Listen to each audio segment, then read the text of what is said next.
this whole idea of engagement really relies on each and every one of you, both setting the example and then driving forward with all the other leaders that you serve and that you work with so that they can get some of these new behaviors and more frequently exhibit those positive work behaviors. So the model itself of the 5 behaviors of a cohesive team, as I've mentioned, is based on Patrick Lencioni's work, 5 dysfunctions of a team.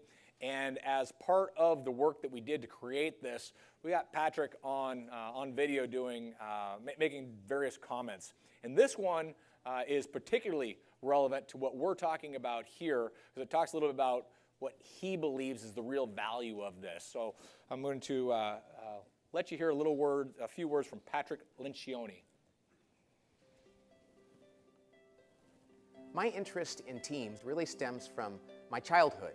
Because when I was a kid, my dad used to come home from work frustrated by his company. Now, he was a great salesman, God rest his soul, and a great guy. But he was always complaining about the way he was treated at work and how dysfunctional things were. And I didn't know what that meant when I was a kid. But later on, when I got my first job as a consultant, I was dealing with things like strategy and marketing and other operational issues in business. And I found myself distracted by this issue of teamwork. Because I thought, man, if we could get people working in teams, really working together well, it would change everything from the way we dealt with customers, to the bottom line, and to the way people enjoyed and felt fulfilled in their work. You see, I've come to the conclusion that teamwork truly is the greatest competitive advantage that any group of people can have. And it's not that complicated. It's pretty simple, but it is hard because it requires a lot of work over time and a lot of courage. I think it's actually an intentional, strategic decision we have to make. And by making that decision, we'll be much more likely to accept the cost and the sacrifice that it requires, and that will make it possible for us to encounter the full power of teamwork. You know, if I could say anything to leaders of teams, it would be this. One day you're going to retire from your job, from working. And most people that want to retire think about doing other good things in life, serving people, doing missionary work or helping the poor, something wonderful, and that's great.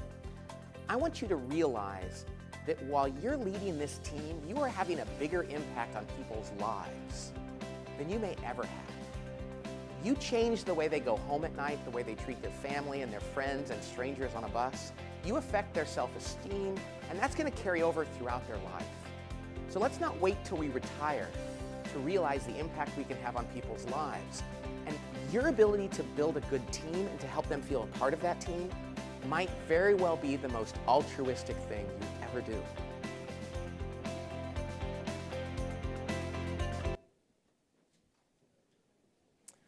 So I hope that gives you something to think about a little bit. And this is actually what I want to leave you with. Just anything that you can do to give this some thought and think more specifically around the impact that you have on all the people you serve. Your job isn't just to set the goals and to crack the whip.